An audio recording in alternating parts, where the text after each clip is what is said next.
প্রিয় শিক্ষার্থীবৃন্দ, আমি বিশেষ করে যারা 2026-এর এসএসসি পরীক্ষার্থী তাদের জন্য একটা এমসিকিউ আছে। এখানে তোমরা একটু খেয়াল করো এমসিকিউটা।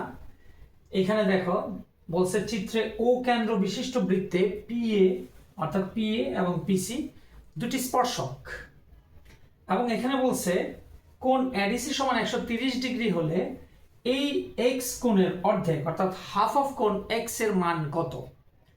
তো প্রিয় শিক্ষার্থীবৃন্দ, এটা খুব সহজে করা যায়, খুব ইজিলি, 10 সেকেন্ড সময় লাগবে মাত্র। তোমরা একটু খেয়াল করো। তো এখানে প্রশ্নটা হচ্ছে আমার এডিসি, এডিসি কোণ কোনটা? এডিসি কোণ হচ্ছে এটা হচ্ছে 130 ডিগ্রি। 130 ডিগ্রি আমার দরকার হাফ অফ কোণ এক্স এর মান।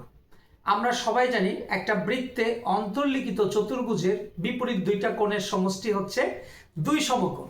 তাহলে এই কোণটা আর এই কোণটা, এটা হচ্ছে বৃত্তে অন্তর্লিখিত চতুর্ভুজের বিপরীত দুইটা কোণ। তাহলে এই কোণ আর এই কোণ মিলে হবে কত ডিগ্রি? 180 ডিগ্রি। তাহলে 130 আর এখানে হবে 50 ডিগ্রি, তাহলে হয়ে যাচ্ছে 180 ডিগ্রি।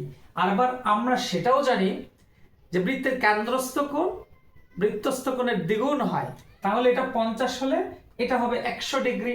তাহলে এটা হচ্ছে 100 ডিগ্রি, এক্স এর মান হচ্ছে 100 ডিগ্রি। কিন্তু আমাকে এখানে বলছে হাফ অফ এক্স বের করতে, তার মানে অর্ধেক এক্স, অর্থাৎ এখানে 100 ডিগ্রি হলে অর্ধেক মান হচ্ছে 50 ডিগ্রি। তাহলে এইটাই হচ্ছে আমাদের অ্যান্সার, 50 ডিগ্রি।